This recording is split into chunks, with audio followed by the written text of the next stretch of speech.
Que représente le foyer pour toi? Le foyer. Alors on va dire, jusqu'à ce que j'ai des enfants, ça représentait rien du tout. Parce que comme j'étais seul, fils unique, que mon père faisait sa vie en général et que ma mère restait à la maison, la notion de foyer, il n'y a pas de foyer. Donc c'est quelque chose que j'ai découvert avec Isabelle. L'idée, surtout de sa famille, elle, déjà, parce qu'il y avait l'idée d'une famille avec des sœurs, des sœurs, donc les cousins, etc. Une très grande famille, même une énorme famille. Donc j'ai découvert comment on pouvait se construire à partir d'un foyer, alors que moi, je me suis construit à partir d'un pays, qui est l'étang de Thau, mais pas d'un foyer familial. Euh, euh, donc j'ai du mal à en parler, même aujourd'hui. Alors, aujourd'hui, je vois bien ce que ça veut dire pour nous, pour la famille. Je peux parler d'une maison, ça c'est hyper important. Si le foyer, je le définis par la maison où j'habite, c'est oui, parce que j'ai pensé ma maison. D'ailleurs, et j'ai pensé ma maison avant même de rencontrer Isabelle et avant même d'avoir des enfants. Donc j'ai compris que j'avais besoin d'une base euh, pour, euh, pour avoir le droit d'explorer, de partir. Et il y a pas mal d'écrivains voyageurs, notamment Nicolas Bouvier, qui disait que c'était hyper important pour pouvoir partir loin, de pouvoir revenir à un endroit, d'avoir une sorte d'ancrage qui te permet de savoir où tu es. Quand tu es là, tu sais où tu es, tu te poses et ça te permet plus facilement de partir.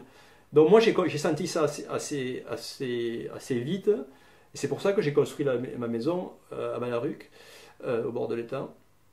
Et donc je l'ai construit comme ça, comme l'idée que ça serait une base. Je ne savais pas encore que j'aurais des enfants, j'étais célibataire quand j'ai lancé les plans. Donc voilà, puis j'ai rencontré Isabelle, puis on a eu des enfants. Voilà, c'est devenu une maison familiale. Donc pour eux, c'est un foyer beaucoup plus que...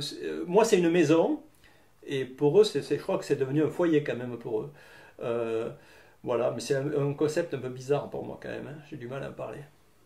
Donc en fait, la maison, j'ai la chance parce que mon père, comme il était pêcheur, il avait son terrain où il mettait ses filets au bord de l'étang et quand il a pris sa retraite, ou quand il a levé le pied, il m'a dit je te donne le terrain. Donc j'avais le terrain et j'habitais à Paris à cette époque-là.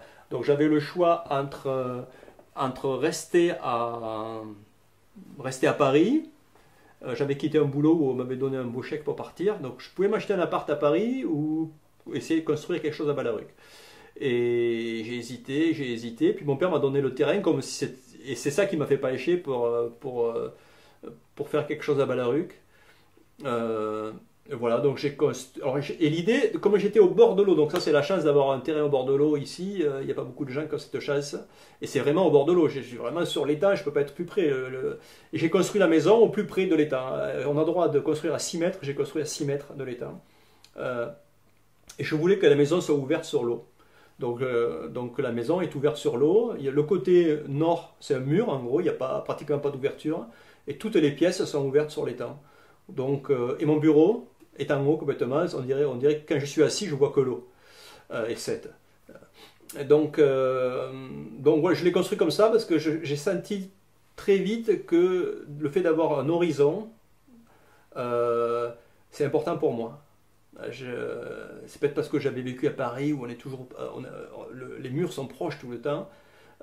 Donc je savais que j'étais pas heureux je me sens en prison quand je suis enfermé. Donc je voulais pas que ma maison soit un mur. J'aurais préféré ne pas construire une maison que voilà, je voulais que ce soit ouvert. Donc c'est le contraire d'un foyer presque.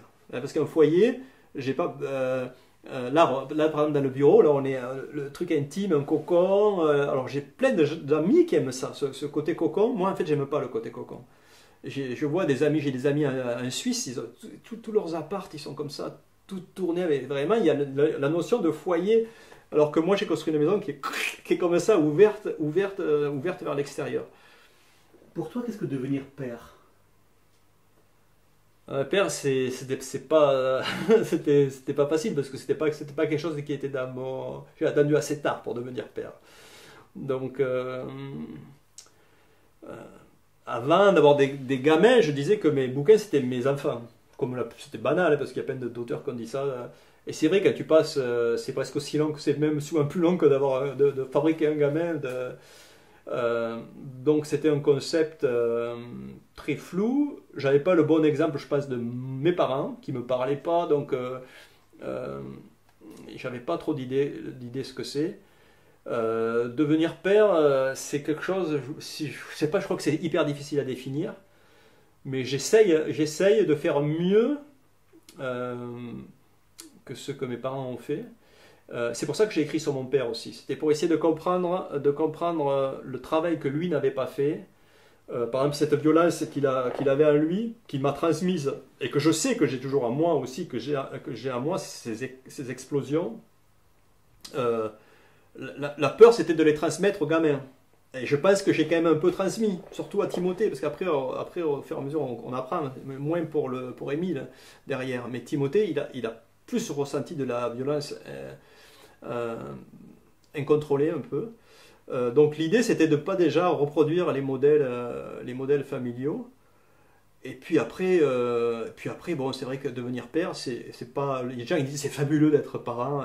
Ouais, c'est vraiment, c'est un métier, c'est super exigeant comme boulot. C'est super parce qu'il y a des moments de joie, il y a beaucoup de moments de galère, de doute, et puis euh, c'est- j'imagine pas ma vie sans eux maintenant. C'est complètement, une fois qu'ils sont là, après, ils sont là. Et, et donc, ils sont pas encore assez très grands, quoi. 19 ans, Timothée, il est en prépa, il est au lycée, en gros. C'est toujours le lycée, la prépa, et Émile est en première. Donc, on est super avec eux encore, toujours. Donc, je sais pas ce que ça, le père d'après, quand les gamins sont plus là, je sais pas ce que ça veut dire encore. Donc, ils sont toujours là. Donc, je crois que pour moi, ce qui est super, c'est la complicité intellectuelle avec eux. Euh, Isa a une relation complètement différente. Euh, En gros, ils aiment pas trop ce qu'elle aime. C'est-à-dire qu'elle aime la musique, elle aime tout ce qu'elle aime. Ça, ça- ils sont plutôt de mon côté, c'est-à-dire qu'ils sont plutôt scientifiques, ils aiment les maths, ils aiment. Donc, du coup, une relation assez intellectuelle avec eux aussi. Euh, bon, j'ai fait beaucoup de ski, beaucoup de vélo avec eux, j'ai fait plein de trucs avec eux, mais j'ai fait des trucs avec eux. Mon père, il a jamais rien fait avec moi. Le seul truc qu'il voulait faire avec moi, c'était que je vienne avec lui à la chasse. Et comme je détestais ça, j'ai jamais rien fait avec lui. Et il me prenait avec lui pour aller pêcher. Et moi, c'était les punitions parce que je détestais ça. Donc, quand il m'amenait en barque sur l'étang, c'était la punition parce que j'avais fait une connerie. Euh, moi, je pense que je suis plus à leurs écoutes. Ils adorent le ski. Moi, le ski, j'en peux plus, mais je continue à me débrouiller pour qu'ils puissent aller au ski, des choses comme ça. Euh, mais non, c'est sympa, c'est sympa. C'est quand même sympa, il y a des bons moments, même si on chie. Est-ce qu'ils connaissent, enfin, oui, j'imagine qu'ils connaissent ton histoire familiale, mais quel est leur regard sur justement ce passé très ancré, pêche, chasse, les temps et tout ça? Ils le savent, mais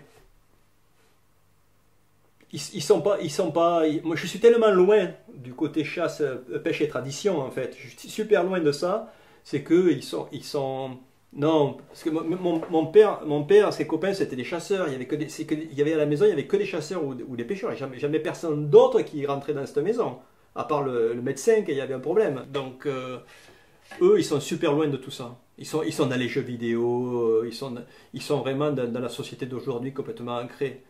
Euh, Ils sont moins branchés numériques que je le suis. Ça, c'est le paradoxe. C'est que ils sont exactement au niveau des autres gamins de leur génération, au niveau de leur culture numérique. C'est-à-dire qu'ils n'ont pas beaucoup de culture numérique. Euh, c'est comme ça.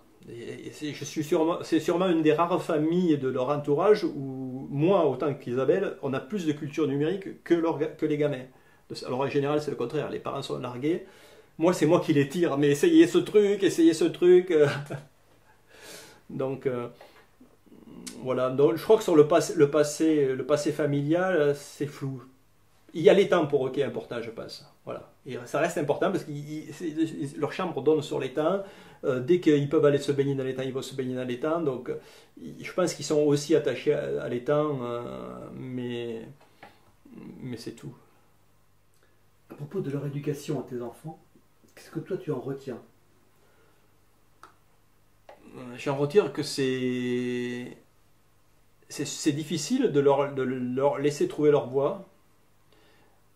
C'est assez difficile parce que tu es toujours dans le doute. Est-ce que je les pousse dans une direction où c'est pas pour eux?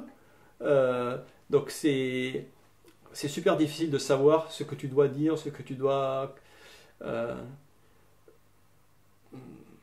Donc j'en retire qu'il faut vachement de patience. Et, et comme je ne suis pas très patient, ça m'a peut-être appris la patience de me dire qu'il fallait laisser le temps. Il fallait laisser le temps, il fallait qu'ils grandissent, c'est comme si c'était des arbres en fait, il faut les laisser, il ne faut pas vouloir d'un seul coup. Je me rappelle quand j'étais gamin, je ne comprenais pas pourquoi ils ne comprenaient pas les règles de 3, hein, les équations du premier degré, quoi, en résumé, et je ne comprenais pas, je devenais fou, mais Isabelle me dit, mais tu verras, t'inquiète pas, ils vont y arriver, et oui, tu apprends à mettre les choses dans l'ordre. Moi, ça m'a permis de revivre beaucoup de souvenirs de ma propre enfance, parce que j'ai revécu à travers eux les étapes de leur évolution. Et paradoxalement, Isa, à côté, comme elle vivait ailleurs, dans une situation complètement différente, jamais elle dit je retrouve rien de mon enfance dans leur histoire. Mais moi, oui, j'ai vu les étapes, des murs qui se prenaient, je vois. Donc, je ne sais pas si ça m'a permis de rester un peu plus jeune que je le saurais, ça, je ne sais rien. Peut-être. Peut-être que je fais beaucoup de vélo pour rester un peu en forme, pour pouvoir rivaliser, pas rivaliser avec eux, mais pouvoir les accompagner. Parce que rivaliser, je sais que c'est pas la peine. Je vois quand on a passé une semaine au ski, c'est pas la peine, je ne rivalise pas. Mais voilà, mais par exemple au ski, j'arrive à être heureux de les voir s'éclater. Moi, je reste là sur le bord de la piste, ils vont faire des trucs qui me font peur, mais je vois qu'ils s'éclatent, ça me suffit ça, c'est peut-être vieillir, d'être capable de voir ces gamins s'éclater et de toi de te dire, bon, je regarde. À propos de tes enfants, qu'est-ce que tu souhaiterais qu'ils retiennent de toi?